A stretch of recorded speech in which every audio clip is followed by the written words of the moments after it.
What we are trying to say is that Indian business also, and I speak on behalf of a major federation of Indian business, it's been part of so much of the work and so much of the research, so much of the actual on-ground reality of what we refer to as corporate governance. And when we say corporate governance, what we imply is a governance which again cannot be in a compartment. In fact, we in FICCI run a special council which we refer to as the Inclusive Governance Council. The logic is that all of governance is actually singular. You cannot have corporate governance on its own. You cannot have government governance on its own. You cannot have NGOs governance on its own. They're all integrated into one. And to be able to do real corporate governance, you have to have actually governance on the ground. You have to have good governance which leads to good business, which leads to good socio-economic development for the country as a whole. And if you look at even the way the government of India has reacted to it, you will see that over the years a very large number of laws and a large number of actual, let us say, initiatives from Parliament and then on to government itself have been taken over the years, basically looking to see how do you bring aspects of better governance into play. And when we say better governance, we mean it across the board, from e-governance at the one end where you have IT being utilized for being more transparency, more openness, more automaticity in the functionings of government. And you also mean at the same time handling the single largest issue which all of us confront on a daily basis, which is corruption. Corruption is another aspect of nothing less but governance. And the same corruption impacts business as it does anybody else. And when we talk in terms of better corporate governance practices, we are only addressing one part of that whole which needs to address the issue of corruption across the country. Now you have on the one hand the Companies Bill. We all know that we've just passed it as a Companies Act. This is a major initiative that has converted into law good practices of corporate governance which have become mandatory now. It's not that they weren't there before, no, it's mandatory in many senses. You have, as you know, in India we had passed several years ago the Right to Information Act. What is that? It's nothing but to be able to question governance. And why do you want to question governance? Because you want to make it sustainable. Because unless you question it, unless you ensure that what is happening in terms of the practices of both government as well as corporates, you are not going to have a sustainable system that you can actually work at. So in other words, what I'm trying to say is that it's very much part of business psyche. It's not something outside. So when you as young students of management, please don't think that you're learning something special that you have to bring in. It's not. It's something which is part of the psyche of any corporate and has to be. Because if it's not, then you're not part of the system of what we call modern corporate governance or what we call modern business practices. It is very much part of it. You can treat it as something which is philanthropy or you can treat it as something which is CSR, but at the end of the day, when you're doing practices which are sustainable, not just for you as a business, but for society in which you're functioning, these two are interconnected activities. And it's these interconnected activities that make them, in fact, by that interconnection, the activities themselves become sustainable. It's a bit of semantics in here, but try and understand the whole that I'm trying to convey at this point. That we should not perceive that corporates in some way are a different entity in an economic system. And NGOs are a different entity, and government is a different entity, and education is a different entity. They're not. They're all part of the same market economy. They're all part of the same governance system in every way because it impacts our lives on a daily basis. And that is what we need to understand. We could dwell in various aspects of the several laws and that have come in, but I'll just end with one very, let us say again a context of again a law which has come into place, which is the Companies Act, which has now made it mandatory, as you all know, for 2% of the last 3 years' profits to be given as CSR activity by every corporate. Many corporates, incidentally, and Ficky also, we've made this point, that actually it's a tax. You're putting a 2% tax on corporates to say that they have to do 2% of their profits into CSR activity. But if you look at it from the holistic view that I'm trying to convey to you, actually it is part of a system that corporates are already doing. You're just quantifying it now. Government has said that these are 9 areas in which you should work, and those 9 areas basically are meant to connect you and meant to make you do work in your local communities. That part of your work is part of the responsibility of being sustainable, because unless you take care of the community around you, you are not going to be able to get that connect within that same socio-economic environment to be able to do good business. So actually at the end of the day, it enhances your own profitability and the functioning of your own corporate business world. India has been one of the first few countries in the world to actually say this, and you should be very proud of it, that we have a CSR stipulation like this in the Companies Act. I think we are the 12th or 13th country in the world which has actually made it mandatory in this manner. It's a remarkable thing that the country has done. And it links up to what we refer to as inclusive governance. And India was the first country to talk about inclusive governance. The whole world is talking about it now. The UN talks about it now. The Davos talks about it now. Bao Forum talks about it now. Inclusive governance, which I'm linking back to the very same context that I mentioned of progressive capitalism, which links into the fact that for sustainability, it is essential and mandatory for you to be able to do it in your day-to-day functioning. Thank you.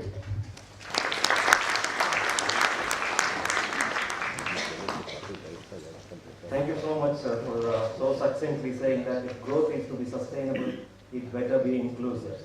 I think that single statement sums up what we have been, we have all been talking for the past 2 days. Now I invite Mr. Thomas Chandy to give a different perspective from an organization that has been working wonderfully well for the children of this country and many other parts of the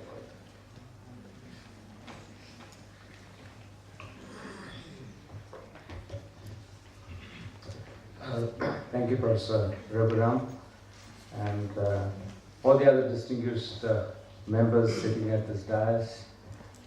Ladies and gentlemen, good morning.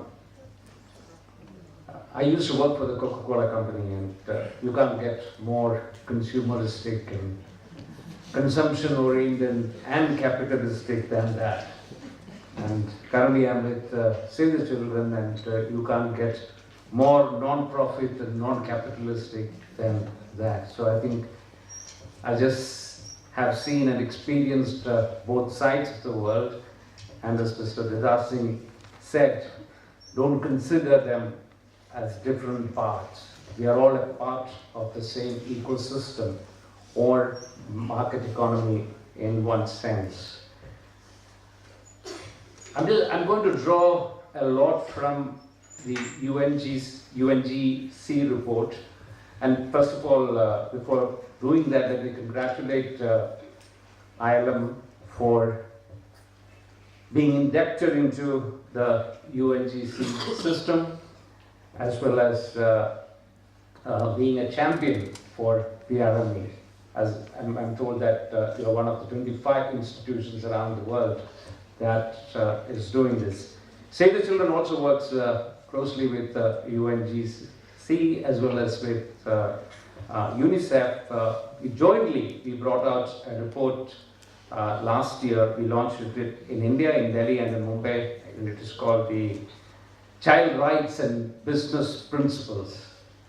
When business is conducted, how do you incorporate some of the child rights into it? And UNGC itself is based on 4 planks, and human rights and child labor and environment are parts of that. And under the labor, definitely child labor is an important issue that they deal with. UNGC's report of 2013, it is supposed to be the largest ever produced report on the issue of sustainability, business sustainability. They actually had about 1,000 CEOs inputting into it, 75 CEOs giving in-depth interviews, happened around 100 countries. So it's a huge, humongous report. And it is on sustainable development and business. And the first report was in 2007, the second in 2010, and the third report, which just came in September 2013. What is of concern is that, what started off as very interesting with a lot of enthusiasm and zeal and spirit. I'm not saying that the enthusiasm is lost, but somewhere there are certain caution areas that this report brings up. In 2007, when they started, many of the CEOs said that sustainable development, and you also, Mr. Didar Singh mentioned about inclusive development, and it is very much the same thing,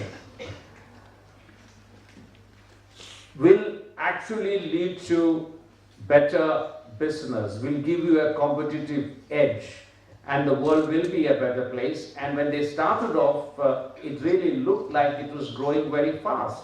And 2010, they said that we are going to reach that summit soon, where there would be sustainable development, where businesses would in fact take care of the social and setup around it, as well as the environment in which it is doing its business. 2013 report, however, says that optimism is in the suppressed economic climate, that optimism is not looking that great. That report says that the corporates are finding it difficult to find a business connect or a business case for sustainable development, if you will. There is frustrated impatience with the CEOs. It has reached a certain plateau, as a plateau of impatience. So where do we go from here? And 67% of the CEOs, and it really applies to India as well. Among these 1,000 CEOs, there are CEOs from Tata companies, there are CEOs from Mahindra Group, Birla Group, and other CEOs are also present. So this is a report that is applicable to India as well. And in that, the CEOs themselves, most of them, that is what I'm saying, 67% of them said that business is actually off the track, and we are not sure if sustainable development will happen the way we envisaged it a few years back. And the CEOs who were interviewed, they said top among their priority were growth and employment. Then came education, then came energy, then came environment, and bottom of the list was poverty reduction, health, etc. In fact, there were only 16% of that group thought that poverty reduction should be a part of the, should be among the first three priorities. So that being the scene, I mean, what is happening in India? It's interesting to see that we got the 2% rule, that net profit up to 2% should be spent on the social sector, should be spent on issues that would lead to sustainable development.